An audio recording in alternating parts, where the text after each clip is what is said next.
Guessabo, chef-lieu de sous-préfecture de la tribu Niakia dans le département de Zoukoubé, nous accueille dans le cadre de votre émission Anglo. Nous recevons le chef Yepoa Sea Blaise, ex-agent à Air Afrique, ex-chef de service à Air Afrique, ex-délégué du personnel à Air Afrique, marié et père de 4 enfants, élu chef de Guessabo depuis le 18 février 2020. Après 32 ans de loyaux services à Air Afrique, vous vous êtes mis à la disposition de votre village. Qu'est-ce qui a motivé cela? Merci à la télévision Mazo, merci à la population de Guessabo et bienvenue aussi à Guessabo. Ce qui m'a motivé après les 32 ans de service, c'est que j'ai eu un peu de l'expérience. Comment s'est fait le peuplement de Guessabo? Bon, le village est peuplé, il y a les Baoulés, il y a les Maliens, il y a les Allogènes, il y a les autochtones et vraiment, voilà cette population qui compose le village de Guessabo. Le nom Guessabo, ça vient d'où et que signifie Guessabo? Guessabo, c'est deux villages jumelés. Et il y a Babo et Guessabo, descendants de deux frères, Bao, qui pour le village Babo, et puis Guessé pour le village Guessabo, et les deux branches qui forment Guessabo. Voilà comment Guessabo a été nommé Guessabo, créé Guessabo. D'accord. Alors, quel est le mode de vie? Le mode de vie, c'est que Guessabo est selon son emplacement géographique, Guessabo est au centre, il est à un grand carrefour. Et ce grand carrefour, nous sommes aussi au bord du fleuve Sassandra. Et là, il y a beaucoup la pêche. Donc Guessabo attire beaucoup de monde, le commerce marche beaucoup ici, il y a beaucoup de commerçants et tout marche ici. Les poissons et tout le monde est vagué à faire le commerce. Voilà le mode de vie de Guessabo ici. Quelles sont les activités principales, les activités agricoles principales de votre localité? Ici, il y a la culture d'EVA, les gens font les EVA ici, les gens font du cacao, et aussi le café. Donc, bon, nous manquons un peu, il n'y a pas de forêt. Nous sommes même à la recherche de la forêt. Mais sinon, pour le moment, ici, il y a des plantations de café et de cacao, voilà, que nous cultivons. Votre administration est composée de combien de personnes? Il y a le secrétaire, il y a le sous-chef, et il y a au moins il y a 10 notables, il y a 4 conseillers. Donc si on fait le total de tout ça, on est au nombre de 16 à 17. Quels sont les différents quartiers qui composent Guessabo? Il y a le quartier Baoulé, Guinéen, le quartier Guéré, le quartier Bété, le quartier Mosikro, et j'en passe. D'accord. Alors, il y a combien de communautés que vous gérez qui sont sous votre autorité? Il y a 17 communautés. Quels sont vos rapports avec ces communautés? Nous avons de bonnes relations, de bons rapports entre ces communautés-là et la chefferie de Guessabo. Tout se passe bien, nous vivons en parfaite harmonie. Il n'y a pas de problème entre nous. Chef, on va revenir un peu en arrière. Vous avez été élu le 18 février 2020 chez vous à Guessabo, dans la tribu Niakia. Quel est le mode de désignation d'un chef? Ici, c'est la démocratie. Si c'était chez les Akans, on choisit. Le chef est choisi dans la famille de la royauté. Mais ici, c'est la démocratie. On vote et c'est lui qui qui passe, c'est celui qui est le chef. Donc on a voté le 18 février, il y a eu vote et j'ai été élu. D'accord, vous étiez à l'élection. Il y avait combien de candidats pour cette élection? Il y avait 2 candidats. Et il y avait 500 personnes inscrites et il y a eu 200 votants. J'ai eu 185 points et l'autre candidat a eu 98 points. Quel est aujourd'hui votre rapport avec votre concurrent d'hier? Quand j'ai gagné, je l'ai appelé, je suis parti le saluer et j'ai voulu qu'il travaille aussi avec moi.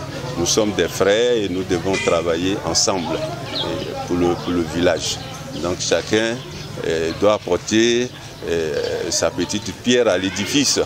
Donc c'est ce que je suis en train de faire et c'est ce que nous faisons actuellement.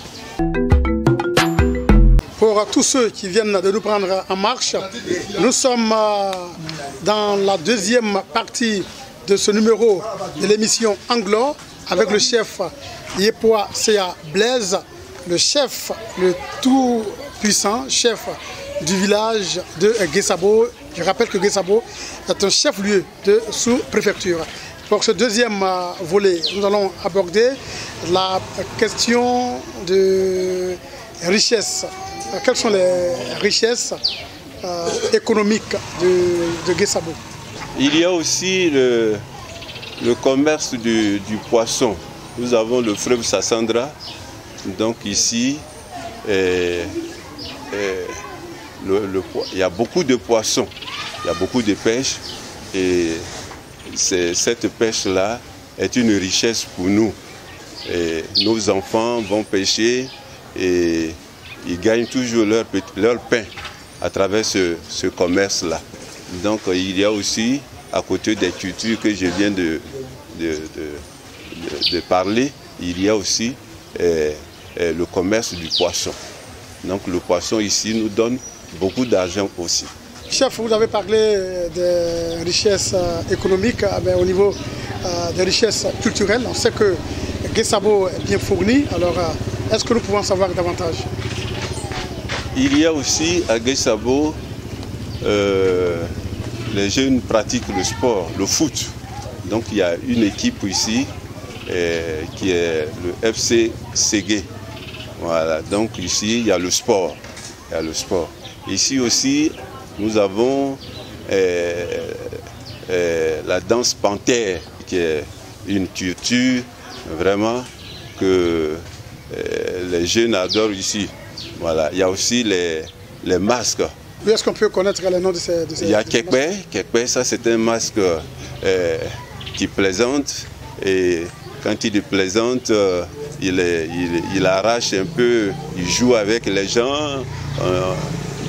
Quand il joue la comédie, alors les gens donnent 5 francs, 10 francs, comme ça. Donc c'est un masque... un masque amuseur. Justement.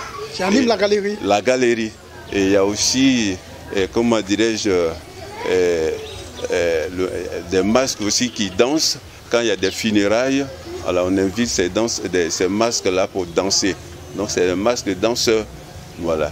Et il y a les grands masques qui sortent au moment où on perd les patriarches. Voilà un peu. Ces masques-là, comment on les appelle? Il y a les giglas, il y a les gueglas, en tout cas. Ce qui anime la galerie, vous l'avez dit, oui. C'est le masque comédien. Le masque comédien. Vous avez parlé de masque danseur. Oui. C'est quel type de masque qui sort lorsque un patriarche décède? Il y a le gigla qui sort. C'est un petit masque? Non, c'est un grand masque. Ah, d'accord. C'est un grand masque qui sort quand on perd un patriarche. Il y a Digla, voilà. Vous avez évoqué Digla. On voudrait savoir un peu le rôle de chaque type de masque. Bon, comme je l'ai dit, il y a le masque qui... Digla, il fait quoi? Digla... Il sort à quel moment? Il sort quand on perd un patriarche. Donc de façon périodique? De façon périodique. Lui, il ne sort pas toujours. Il ne sort pas comme... Il peut sortir... Bon, quand il y a la mort. D'accord. Quand il y a la mort. C'est seulement quand il y a la mort? Quand il y a la mort. Okay. Que ce masque-là sort pour accompagner ce patriarche. Voilà. C'est à ce moment-là il sort. Et l'autre masque? L'autre masque... Comment on l'appelle? Guegla. À Guegla. Voilà. Souvent, quand dans un village, souvent que les gens, ce qui est interdit, que les gens ne respectent pas, ils transgressent. Voilà, nos coutumes, nos traditions, c'est ce masque-là. Quand on va chez la personne, en fait, c'est comme un juge. Voilà, c'est ce masque-là qu'on l'appelle pour juger la personne. S'il ne veut pas, c'est le masque-là qui va l'attraper et qui fera qu'il va payer beaucoup de choses, il va payer une amende. Voilà, c'est à cette période-là que le Guegla sort. D'accord, vous avez parlé de Djigla, de Guegla, ouais. De Tchekpe, oui. Puis de masques danseurs. Oui. Donc c'est ces masques-là qui existent dans votre village. Tout à fait. Chef, quelles sont les coutumes ici à Guessabo? Dans le pays Nyambois, nos coutumes, supposons dans le mariage, à savoir dans le mariage, voilà, quand un jeune veut d'une fille, il vient et tu vas le voir 2-3 fois chez toi. Après un moment, il disparaît avec la fille. Et quand il fuit avec la fille, toi maintenant le papa, quand tu ne vois pas la fille, tu vas à la recherche de ta fille. Et quand à un moment, les gens vont te montrer ta fille là, on l'a vue tel côté. Et toi maintenant, le papa, tu vas, comment dirais-je, à la recherche de ta fille et tu vas dans la famille où le monsieur, où elle est partie se marier. Donc, arrivé là-bas, tu demandes aux parents, mais qu'est-ce que ma fille est venue chercher ici? Alors, tes beaux-parents te disent que ta fille, nous l'avons mariée. Elle est notre fille maintenant, elle est notre femme. Alors, on va, si tu veux, si tu demandes la dot, nous allons te donner la dot. Sinon, la fille maintenant, elle est pour nous. Et c'est comme ça, nous, les beaux-parents, nous dotent la fille, notre fille, et nous revenons à la maison. Donc, il y a les dots, il y a le mariage. Et ensuite aussi, le Nyambois est hospitalier. Il est beaucoup hospitalier. Quand les étrangers arrivent chez nous, alors le Nyambois est ouvert. C'est pour cela que vous verrez ici que les Baoulés, tout le monde est chez nous. Parce que le Nyambois est hospitalier. Quand les gens viennent, nous leur donnons même la forêt gratuitement. On leur donne tout gratuitement. Nous ne demandons rien. Parce que c'est nos coutumes qui nous demandent cela. Nous sommes hospitaliers. Nous sommes ouverts à tout le monde. Voilà quelques coutumes que nous avons ici. Le Nyambois est hospitalier. Voilà, c'est sur ces mots que nous allons mettre fin à ce numéro de Anglore. Nous recevions le chef Yepoa Seya Blaise, le chef du village de Guessabo. Avec lui, nous avons passé en revue les questions qui ont trait au fonctionnement du village, les différentes richesses, les us et coutumes. Nous avons été heureux de vous présenter ce numéro de cette émission Anglore sur Mazo-Z TV, le label qui fait la promotion et la valorisation de la culture du peuple hénanéen. Merci et à bientôt pour un autre numéro.